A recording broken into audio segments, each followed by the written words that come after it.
一個人好生活，劉婉芬、黎莉，仲有吳敏倫博士。嚟到5月1號勞動節嘅晚上啦，繼續啦，就係請嚟呢位嘅嘉賓就係香港性教育會會長吳敏倫博士。吳博士你好。你好，博士啊，我就今日唔想再問你啦。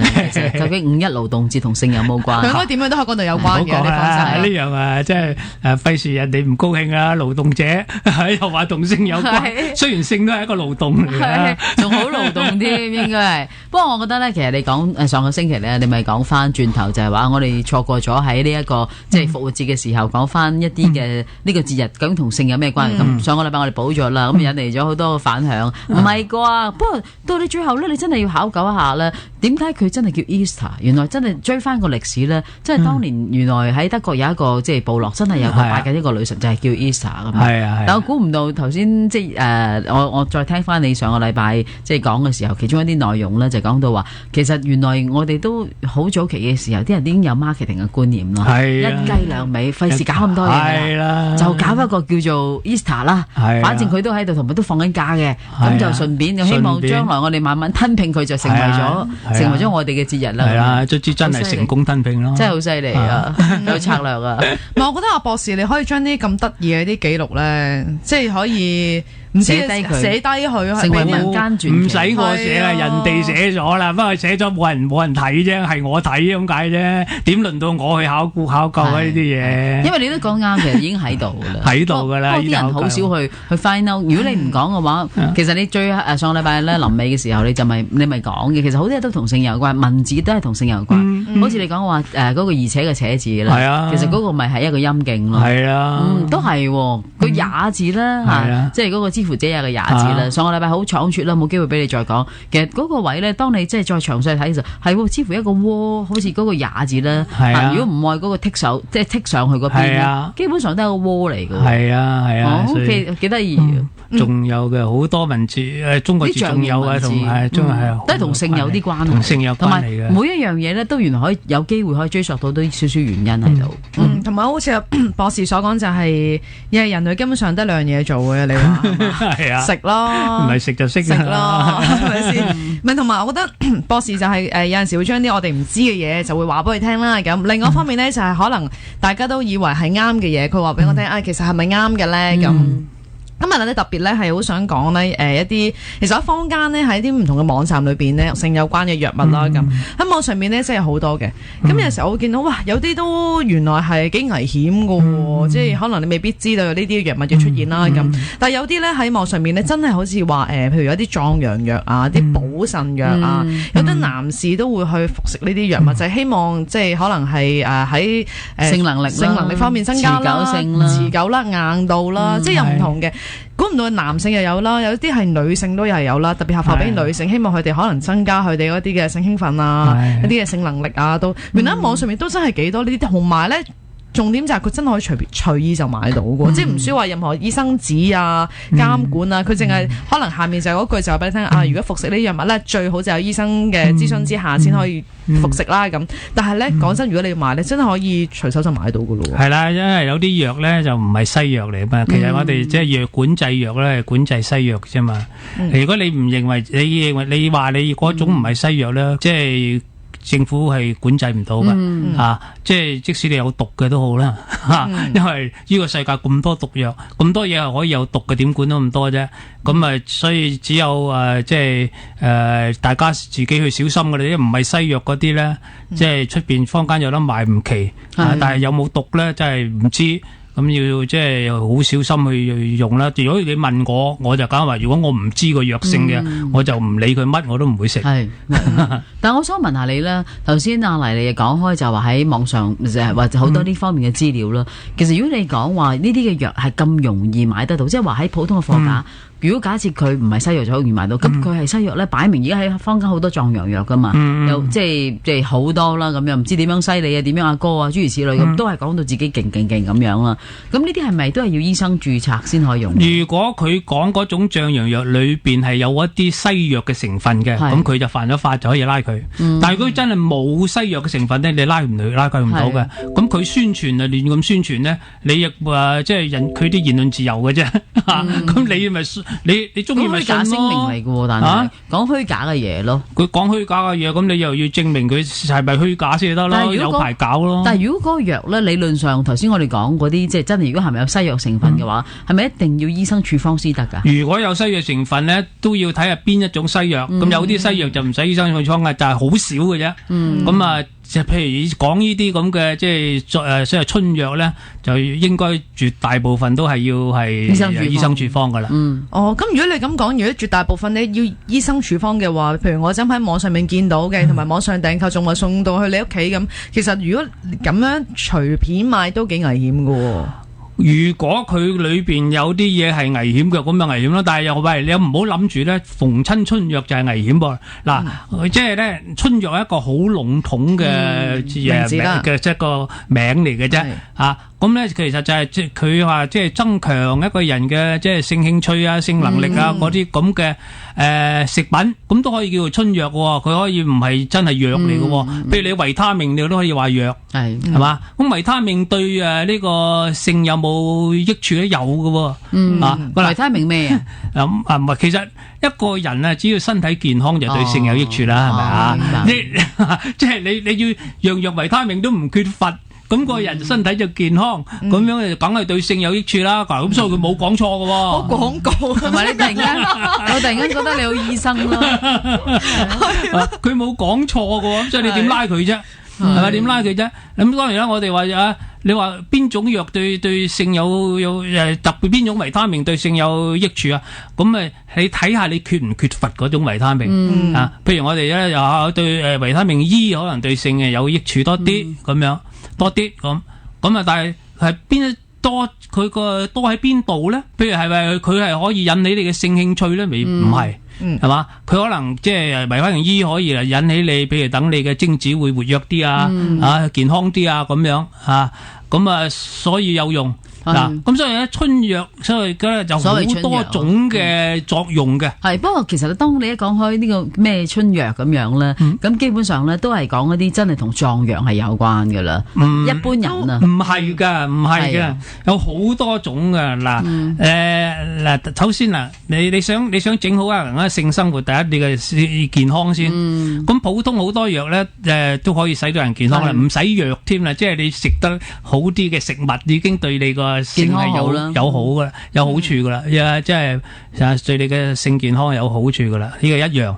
咁第二種咧就係你荷爾蒙，荷爾蒙藥，譬如你無論男女，如果荷爾蒙性咧係同性荷爾蒙有關噶嘛，性荷爾蒙咧要活動得好，佢有足夠嘅濃度喺身體度，咁佢呢一個人咧即係性慾先至夠強啊，咁得噶嘛。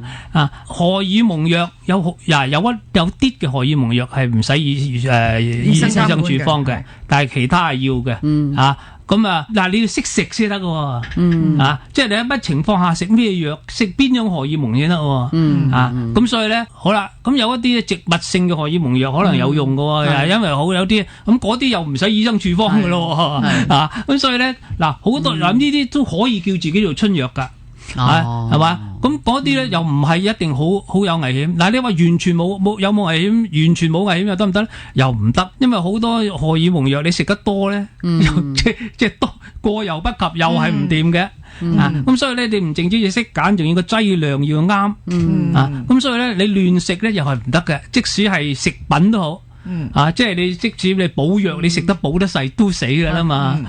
但我想問下你咧，因為頭先即係一路講嘅時候咧，我哋講緊啲春藥咧，喺以往我自己嘅概念咯，唔知收音機旁邊嘅聽眾係點樣啦，就都係比較主攻男人會多啲嘅。唔係啊，咁譬如咧好多迷姦水嗰啲，迷姦水嗰啲咪專攻女人咯。但係我嗰啲我唔會諗佢係一個為咗要令到個女人開心而特登去飲噶咯。同埋嗰啲比較負面咯，因為我哋以前一聽迷姦水就係啲罪犯做嘅嘢噶嘛。有啲嗱，你睇下咩嘢點樣迷姦水先啦，有好多種嘅，有啲咧有啲係可以女人即係自願去食嘅，有時醫生都會俾女人去食嘅。所以呢個名就覺得太就唔差啦。係叫做迷奸水啦，我哋即係有藥名嘅。係啦，所以呢個咪講緊就係話，其實原來喺坊間真係有啲藥咧，有啲譬如話啲女性喺嗰個性生活上面覺得自己係可能有啲嘅缺乏啦，咁可能佢都係想增加嗰個性興趣啊、性興奮，其實係有啲藥物可以用嘅。係啊，只不過可能當佢哋喺坊間裏面一聽到咩迷奸水啊、咩，仲有嗰啲好差嘅名咧，係咪呢啲負面嘢？例如話，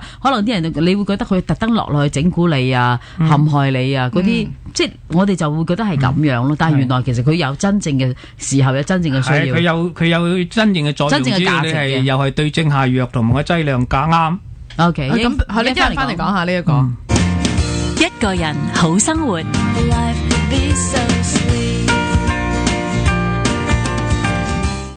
一個人好生活。劉婉芬、黎莉，仲有吳敏倫博士。其實咧，頭先劉宇芬都講得好啱嘅。有陣時喺我哋坊間裏邊，一講到春藥呢樣嘢咧，就好似淨係貨俾男士用咁樣。但係咧，喺譬如喺網上面都見到有唔少係貨俾女士用。但係咧，當我哋見到嘅時候，我覺得咦？好似都係比較 negative 喎，不過可能係比較負面喎，不論係個名啊，或者係當中有啲嘅説法。阿黎你仲話啦，佢一知道咗嚇死佢，佢以後咧出去飲嘢嘅時候咧，佢千祈唔會行開。如果佢行開嗰杯嘢，佢就唔會再飲噶啦。呢個都係一個小警惕嚟嘅。係啊，因為你見到原來一啲坊間一啲叫做譬如啱啱博士所講我哋以前有聽過一啲嘅罪犯所做到啲叫迷奸水啊，即係原來坊間即係可能會有呢啲濕身藥啊、濕身水啊、濕身藥啊呢啲咧，完全你覺得哇，原來係落喺一啲無色無味啊，跟住你落去你都唔會知道嘅，同埋可能落喺飲料裏邊，咁你都唔會知道呢樣嘢原來已經俾人落咗噶啦，咁你仲試問點咁去完酒吧之後，你嗰杯嘢仲飲咧？係啊，咁你呢啲係犯罪噶啦，根本你係即係暗中等落人哋嘅食物嗰度就不軌嘅企圖，本身已經係唔啱噶啦。咁所以呢個小心咧，當然係要小心，但係一個人想等藥喺另外一個人嘅食物裏邊作嘅啲其他嘅企圖，咁唔係淨係性企圖，都有其他都會咁做噶。迷魂黨啊，迷魂黨啊，呃你錢啊，偷你嘢啊，嗰啲都係咁樣咋，或者將你咩綁架嗰啲都可以用嗰啲藥啊，咩用咩阿蒙尼亞俾你聞啊嗰啲咁樣。咁我問下博士你啊，嗱，因為啱啱我哋一路講到負面啦，即係譬如你作為以前去一啲即係幫一啲性嘅治療啊咁樣啦，你會唔會真係有陣時建議都係女客人用呢一啲嘅嘢？我話你聽下，好多啲所謂迷奸嘅藥咧，醫生有啲都唔係醫生都好多時會用嘅，係又有好各種嘅理由嘅。咁逢親呢啲嘢都係咁噶，你用得其所就好應該嘅，用得啱嘅渠道係啊，啱嘅渠道係應該嘅。嗱，咩迷奸水有幾多種方法去迷奸人呢？係有一種就好簡單嘅啫。譬如你好啲輕度嘅即係鎮靜劑啊，或者安眠藥你如果俾一個程度係啱嘅咧，嗰個女人就會迷迷糊糊。因為窮親呢啲咁嘅即係迷魂藥啦，又係叫做其實鎮定劑啊，或者安眠藥咧，佢到一個半睡半醒，令到一個人喺半睡半醒嘅狀態，半迷糊嘅狀態咧。嗰個人咧就會容易興奮啲嘅，因為咧佢係壓抑嗰個好多嘅大腦嘅活動啊嘛，嗰啲藥啊，其實係壓抑大腦嘅活動。大腦嘅活動咧有一部分咧愛嚟即係自控噶嘛，自己控制自己嘅慾望咧就係都要靠大腦噶嘛。咁你食咗啲藥咧，你搞到個大腦唔喐咧，咁你啲慾望咪飆咗出嚟咯。咁所以你咪做好多傻嘢啦。咁其中一樣係性嘅會放鬆咗自己，係啦，性行為咯，係咪？即係放鬆自己，放鬆咗自己咯。咁所以唔係淨係即係你食咗呢啲藥咧，唔係淨係等你嘅性慾係亢奮，你其實好多其他咩憤怒啊，又會亢奮啊，悲傷又會咁啊。即係你睇下你嗰個人咧喺當時嘅情況啊，係點樣影響你咩嘢？咁所以如果佢迷迷糊糊，即係有人嬲下佢。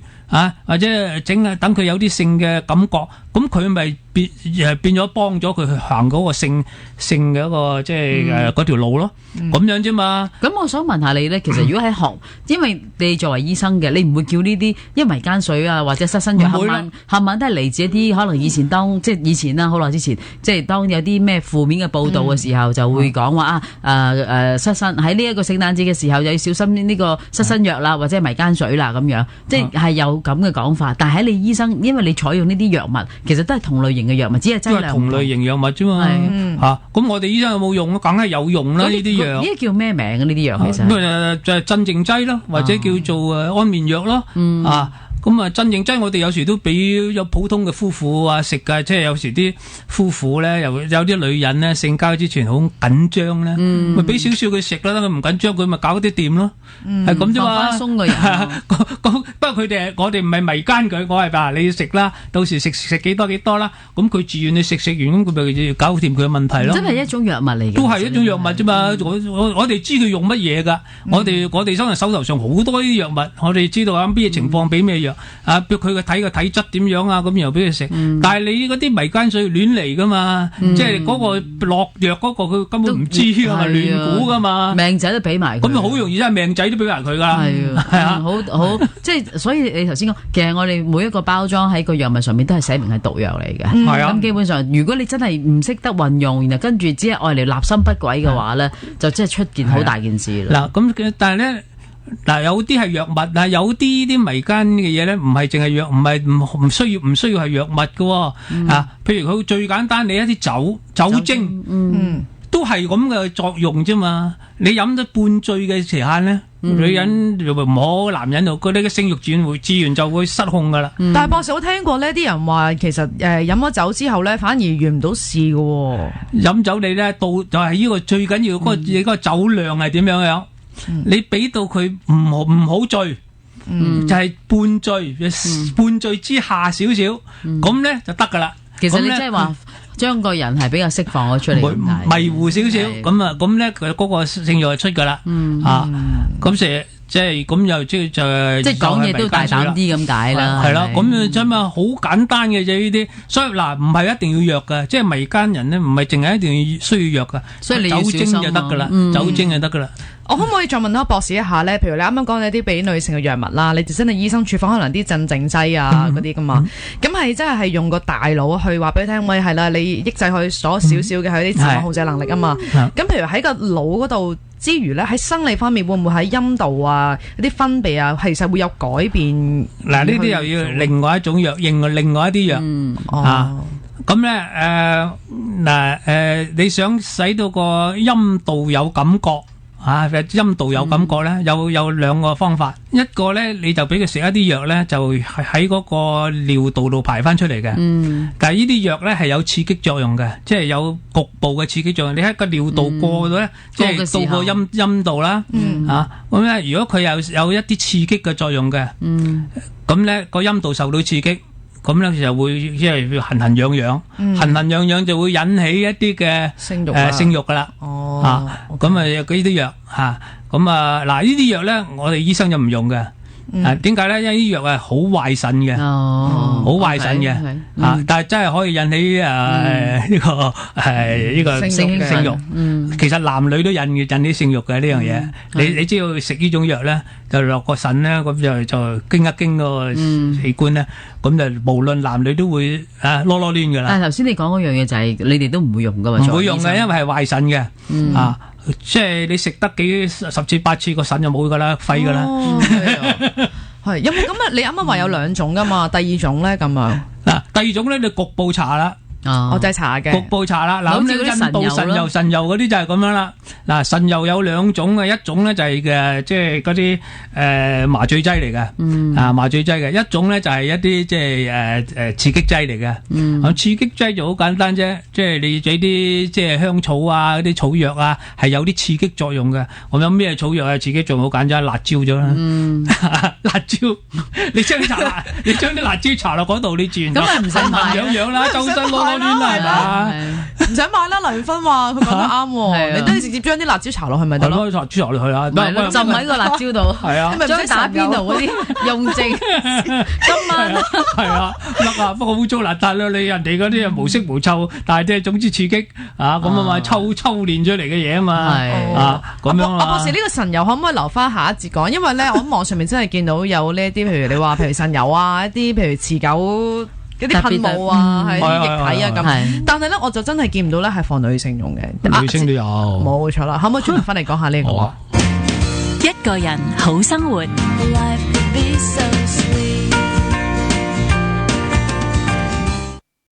一個人好生活，劉婉芬、黎莉，仲有吳敏倫博士。剛才咧喺講下講到呢個提供性功能嘅藥物，OK，性能量嘅藥啦。好啊。咁另外咧，其實講到一啲叫神油啊，一啲叫做譬如乜乜持久劑啊咁。其實我網上面係見到貨俾男性多嘅，我就見唔到係俾女性嘅。嗱，持久劑就俾男性多嘅，因為女人咧就即係唔需要嗰種持久嚟嘅，唔需要咁持久，唔需要嘅啊。但係女人咧都會需要嗰種即係刺激嗰種啊。咁所以咧有女人搽嘅。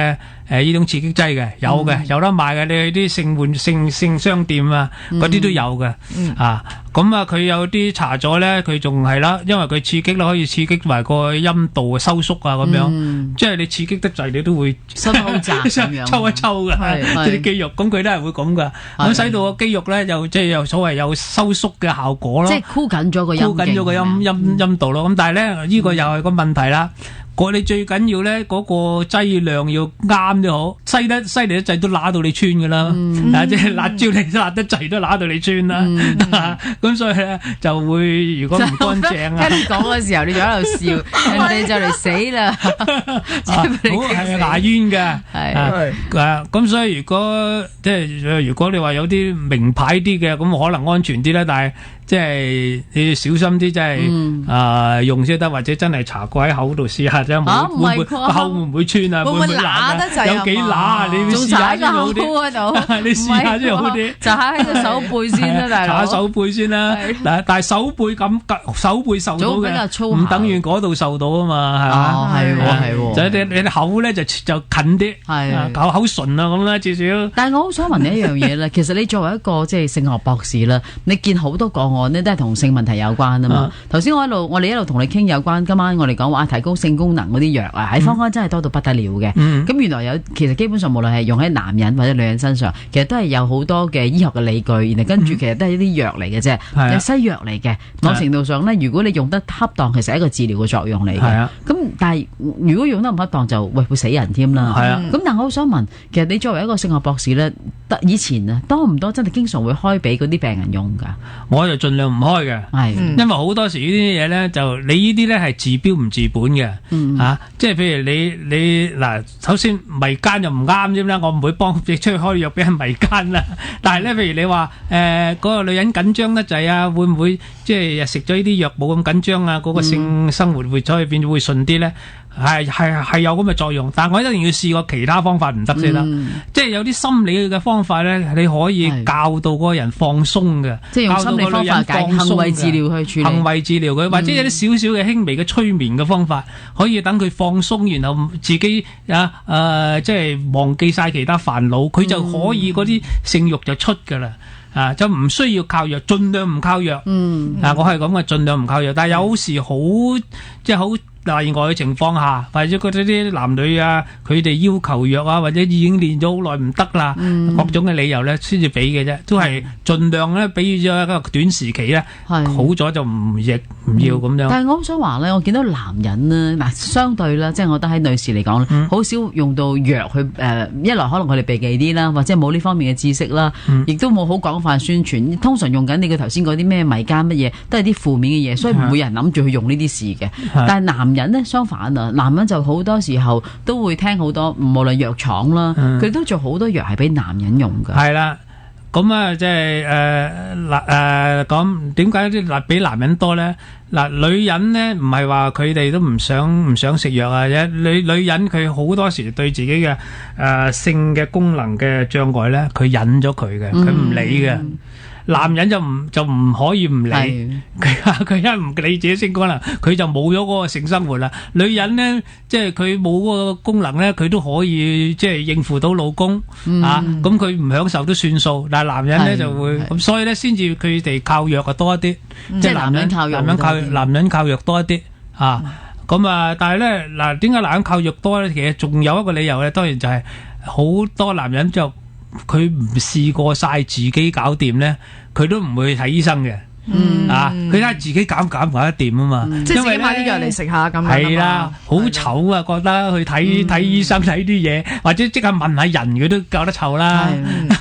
咁所以即使係我啲朋友咁，佢都唔會問我，啲男人唔掂佢唔會問我噶，好醜噶，係嘛？咁所以咧，佢哋盡量咧，即係自己去食嗰啲藥，但係佢就唔知咧，佢個冒嘅險其實就好大嘅，即係好多呢啲藥咧，即係好容易過籠嘅。係啊，咁我問下博士咧，如果有啲即係身邊旁邊有啲男士啦，佢真係自己去買呢啲藥嚟食嘅，咁佢哋可能真係好怕去睇醫生咁。當然我哋覺得最好就係睇醫生啦。咁如果佢真係諗住自己買呢啲藥試下，其實佢哋要喺譬如食嗰方面要注意啲乜嘢，同埋其實食呢啲藥有冇任何嘅副作用會產生咧？我嘅即係嗰個話嘅決定就梗係話，盡量唔好食啲藥，食啲藥係好危險嘅，同埋有時即使唔危險，食你唔死都好啦。有時好多時係嘥時間嘅，因為你一嚟就食佢唔死都好啦，咁但係嘥時間。你係嘥時間嘅，因為你好難咧係真係對症下藥嘅，你都唔知自己個咩症即係。你一定要醫生睇過，知你咩症，即係俾咩藥你食。但係啲人咪會講咯，就係勃起唔到咯，佢就係想勃起啫嘛。勃起唔到都有好多理由嘅。咁，但係佢諗住就唔好搞咁多嘢啦，總之就勃起咗佢就算咯。唔得㗎，勃起唔到都有好多理由。咁會唔會食咗嗰啲藥？佢咩理由都好咧，都可以解決得到佢勃起個問題。唔得。嗱，即係你而家好最興嘅嗰啲即係壯陽藥啦，即係嗰啲壯陽藥有即係而家都好興食啦。係咪種即係陽痿不舉都得咧？唔係嘅。即係有啲人食咗嗰啲咩壯陽藥之後咧，明明係講係可以勃起，佢都係可以勃起。唔得嘅，都唔得嘅。即係有好多嘅情況之下唔得嘅。譬如有啲係生理上嘅問題，譬如你根本血管閉塞，嗰個陰莖血管閉塞嘅，佢就唔得㗎啦。因為佢一定要衝唔到埋去啊。係啊，嗰啲血入唔到去，冇你嗱，嗰啲藥係點樣作用嘅咧？係即係擴張嗰個陰莖嘅血管噶嘛。咁但係你啲血都入唔到，你擴張都冇用。咁所以啊唔得嘅。咁仲有咧，嗰個呢啲壯陽藥咧，一定要你係嗰個性慾係夠先得。你個男人嘅性慾係夠，你性慾夠，好想勃起唔到，咁你食藥就得。但係咧，你根本冇性慾嘅，你要搞掂啲性慾個着呢啲壯陽藥先有用嘅。咁好多時嘅男人呢，性慾咧唔係真係咁容易有噶，咪以為啊？我以為好容易，反而頭先你咁講，好多人以為男人天生色狼啊，隨時得噶，唔係噶。好男人嘅性慾係好脆弱嘅啫。你試下做下，突然間電話響就即刻唔得噶啦。即係呢啲男人嘅質量好脆弱嘅。咁所以咧，男人而家點解好多咧？佢哋性慾冇咧，有好多理由啦。做嘢辛苦啦，做到翻屋企都已經成個散晒啦，散晒，點做冇晒性慾啦，咩肉都冇啦。咁有啲咧就同老婆嗌交啦，同伴侶嗌交啦，咁已經冇啦。見到佢就憎啦，點做啫？咁呢啲咧，你食嗰啲壯陽藥都冇用嘅。因為根本就唔想，所以一定要對症下藥，唔係你嘥時間嘅，你嘥錢嘅。其實咧，博士都講咗一啲咧，譬如我一路都以為可能有一啲有助性功能嘅一啲藥物咧，我成日都以為係咪就係增加性慾咧？正如博士所講，其實原來坊間真係有一啲咧係並非真係引起性慾，反而咧只不過係將你勃起唔到嘅時間呢，係恢復翻啲勃起嘅功能嘅啫。但係如果你冇性慾嘅話呢，都係冇用嘅。咁另一方面呢，我喺網上面都見到呢，就係其實當然啦，博士所講就係佢係極度唔建議大家使用呢啲藥物啦，一定要對症下藥啦。OK。另外一方面呢，就係我都會見到原來如果大家真係要食呢啲嘅時候呢，真係要注意一啲嘢，例如有啲係唔可以溝茶，有啲係心臟病嘅時候，你係又唔可以食啊咁樣。咁但係轉頭翻嚟，我想問下博士啦，嗱，因為呢講到一啲我唔好講呢啲性嘅藥物啦，其實有陣時喺普通本身我哋一啲食嘅藥，譬如降血藥啊，一啲抗心臟嘅藥物啊，其實可能都有機會咧令到你嘅性慾減低噶嘛，或者係令到一啲性功能障礙噶嘛咁。點算咧？如果你本身食呢啲藥嘅時候，關唔關你事啊？呢飯關你識㗎係嘛都識。 OK。一個人好生活， Life could be so sweet. 一個人好生活。劉婉芬、黎莉，仲有吳敏倫博士。我覺得頭先阿博士好輕描淡寫，你又係問佢關唔關你事？關識唔識啊？識咁我都想跟住佢就好驕傲咁同我講就係話好輕易嘅啫呢啲。唔係，因為喺網上面咧，即係除咗揾呢一啲嘅藥物之外咧，原來我發現咧，即係其實我哋有陣時都聽到噶嘛，某一啲藥物咧都會影響你嘅性慾嘅，例如就係一啲利尿藥啊、一啲抗敏藥啊咁。如果有啲朋友佢真係食咗呢啲藥，令到佢有啲性功能嘅障礙，或者係啲性慾下降咁，咁佢哋應該去點樣去解決，或者係咯，有咩可行嘅方法咧？嗱，佢如果係一啲好多啲藥咧，都會影響即係嗰個性嘅功能嘅。咁咧就嗱，如果有影響嘅話，就又係要睇醫生。但係你可唔可以話俾我聽有咩藥啊？其實係幾容易就係呢啲嘅副作用咧？嗱，最簡單咧就係嗰啲好多嘅精神科藥咧，係對性會減低嗰個性能力嘅，係因為嗰啲係好多係重鎮定劑，重鎮定劑又減嘅，即係鎮靜先，唔好搞咁多，鎮靜咁樣，等佢唔好癲啊嘛，唔好癲咧就連嗰度都唔癲得。但係你話輕量就得嘅，啱啱開頭嗰啲節目時咧，輕量但係你要重量啊嗰啲，因為佢癲啊嘛，即係輕量就可以幫你，太重咧就你冇錯啦咁。好多都唔掂啊，所以咧做精神科醫生咧，好多時咧就遇到呢啲問題嘅，就要佢醫生咧同佢教嗰啲藥先係得嘅，係咁轉嗰啲藥啊，咁然後睇下可唔可以加啲例樣啊，咁去等佢恢復翻少少性能。咁你以前做精神科，你都係精神科專科嚟㗎嘛？精神科啊，係咁即係都有好多呢啲病人，好多呢啲病人嘅，食住嗰啲藥咧好難搞嘅。OK，咁呢個一種啦。咁另外一啲嘅即係血壓藥啦，好多啲降血壓藥咧，佢都有少少嗰啲即係副作用咧，係會降低嗰個性能力嘅。咁又點樣咧？可以食下嗰啲壯陽藥嘅，因為佢呢個血壓嘅問題咧，有時只不過降翻中寬嘅，有時得嘅。咁但係咧都要小心，因為好多咧血壓咧同個心臟係有關係嘅。咁如果嗰啲好啦，食咗咁你有心臟又有問題咧，好多時咧又血管心臟血管有問題啊，咁一陣間又食嗰啲心臟嘅血管嘅擴張藥啊，咁樣你再食下嗰啲咩即係壯陽藥咧。咁就有時唔覺意咧，嗰個血管就會擴得滯，擴得闊得滯，擴得闊得滯咧，本來高血壓突然間低血壓低得滯啊，咁啲血就唔到心啊，唔到腦啊，咁啊好大件事。但係如果佢本身係有血壓問題嘅話，即係話喺嗰個血管嘅彈性上面咧都麻麻地。係啦，麻麻地噶啦，咁你仲即係一陣間又食心臟嘅血管藥，一陣間又食呢個壯陽藥，咁啊會咧即係突然間使到個血壓低咧，就好危險嘅。咁呢啲啦，所以呢啲一定要個醫生嚟校定嘅，即係調節嗰啲藥嘅。所以就唔係話嗰啲人即係見到有副作用就反而買啲壯陽藥入嚟食咗，唔可以亂食噶啦，一定係醫生處方噶啦。明白，因為要調教啊嘛。咁啊，仲有咩啊？仲有好多種藥噶，好多荷爾蒙藥會影響嗰個性嘅能力啦，即係有啲係因為影響嗰個男性荷爾蒙啦，令到男性荷爾蒙分泌啊唔夠啊，有時令到嗰個整個新陳代謝啊，個血液循環啊都會低啊，譬如你嗰啲甲狀腺啊，甲狀腺啲藥啊，都會影響嗰個血壓啦，咁所以又係要調節過啦。但係咪好難嘅咧？其實因為你要去即係譬如精神科咁，你好清楚知道佢用緊精神科藥物，基本上對佢個性功能咧，其實可能如果用得重劑量都係有啲影響嘅。咁可能你就要再調教啦。但係調教得嚟咧，又要佢唔癲，但另一方面咧，佢又可以有嗰個性功能。係啊。咁係咪真係咁簡單可以做？講係好複雜啦。咁所以先叫精神科專家去睇啫。但係有冇得即係有冇係做唔到㗎？即係喺有㗎，有好多情況之下咧，你都係取捨噶啦。你寧願個精神好啊，定寧願個性功能好咧？係啊，咁通常我哋就梗係想個精神好嘅排第一啦。係啊因為有時可能個精神唔好會有危險性，係對人對己有危險性。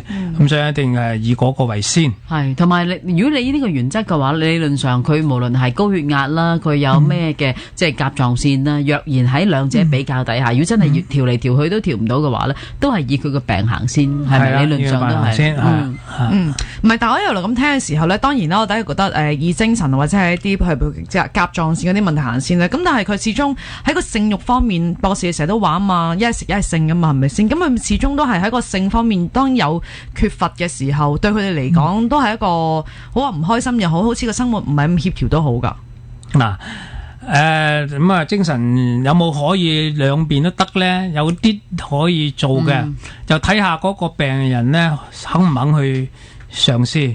因為咧有啲比較係大陣仗啲嘅方法去幫嗰個性嘅一個功能嘅。咁有啲譬如係你就好啦，我哋食藥調教唔夠啦，調教唔到個性功能好啦。咁啊有冇第二種方法？有嘅，譬如有啲係局部同個陰莖打針。咁啊等佢勃起。打針勃起佢，你制唔制咧？咁每次性交之前呢，要打針啦，同個陰莖係咪？係啊，自己打針。打針咁。另外咧，有啲就係可以做手術添。做一個假嘅陰莖。假陰莖啊，或者將個血管去嗰個陰莖啲血管啊，去擴大佢啊。即係將啲血管移植咗佢啊，咁樣咧都可以將啲血咧多啲血入嗰個陰莖，咁又得嘅。咁所以有好多比較係大陣仗呢個方法，好大陣仗。睇下嗰個有時咧嗰個即係病人自己肯唔肯去佢期望為佢去做咯，為咗呢個性能力去做咯。有啲人肯嘅，有啲人唔肯咁冇辦法啦。明白。咁仲有啲方法咧，就係我哋可以好多人咧諗住咧一定要勃起先可以性行為先至享受。其實呢個係假象嚟嘅。我哋可以教到咧，即係我哋啲性治療師咧就可以教到啲人咧唔使勃起一樣有好好嘅性享受嘅。咁即係要練嘅。即係教你即係點樣練個思想啊、幻想力啊，同埋嗰個點樣去進行個唔使插入嘅方法去進行性行為得嘅。不過另外，我都喺臨就嚟即係結束呢一個即係講到呢個即係有關藥咁具體有個西藥之外咧，其實我見到喺坊間，不過呢個可能係牽涉到同中醫嘅關係會多，因為好多人中意以形補形噶嘛。例如話牛鞭或例如話係雞子，其實好多人都喺打邊爐嘅時候好中意食呢啲嘢嘅。咁你作為一個性治療師，我諗都係好多人問過你呢樣。喺西醫嘅即係嗰個理論嚟講咧，就應該冇可能嘅，因為嗰啲係嗰啲唔係我哋而家所用嘅壯陽藥嗰啲只不過如果講佢哋嘅理論咧，以形補形咧，即係話嗰度有一啲嘅荷爾蒙嗰啲去即係佢都係做緊呢樣嘢啫，理論上荷爾蒙嚟到補充翻你啲荷爾蒙。咁但係你要睇嗰個病人本身佢個性生活問題係咪因為荷爾蒙問題啫？咁有啲咧係只不過係補藥，即係只不過係補身嘅藥。你話咁補身，我話啦，你到某一個程度係有用嘅。你嗰個人係個人會精神啲啊，多氣力啲啊，咁喺性生活嗰度會可以好啲。但係如果你真係有嗰啲局部嘅問題嘅話咧，呢個唔應該係以形補形可以即係醫得到咯。有冇人問你呢啲嘢㗎？有㗎，咁我咪話我哋西醫咧就話冇可能㗎啦。不過你信者就得夠咯，你信咪食咯。因為好多時咧又有心理作用嘅。你信嗰樣嘢咧，性有好多時係心理作用嘅。你信嗰樣嘢咧，你係好啲嘅。係會好啲嘅。係明白明白。其實講咗咁耐呢個關於性嘅藥物啦，咁我真係覺得啦嚇，即係喺網上面咧，實在你要買嘅時候太容易啦。咁但係我博士所講就係咪對症下藥咧，同埋當過量嘅時候咧，反而適得其反添，可能會食你會死嘅，真係唔係食你唔死啦，食你唔死得殘廢啦，係啊，即係嘥錢嘥時間啊！冇錯。咁但係咧，我覺得咧，即係我哋有陣時逢星期五咧講到啲家庭治療咧，我哋成日都話㗎嘛，係兩夫妻成日嗌交都好似好難難去揾一啲家庭治療咁。其實去到性嘅問題咧，當一個人有性問題咧、性障礙啊、功能障礙咧，其實對佢哋嚟講亦都係好難開口。所以點解坊間咧咁多呢啲藥物咧都係叫做幾多人去嘗試咧咁？咁但係博士所講啦，既然係咁，都係對症下藥，或者揾個醫生咧去檢查下。唔好亂試，唔好亂試，唔好亂試，即係分分鐘食你死噶。OK， 好，咁啊，今日唔該晒博士，我哋聽日11點鐘吓，再見，好拜拜。一個人好生活。Life could be so sweet.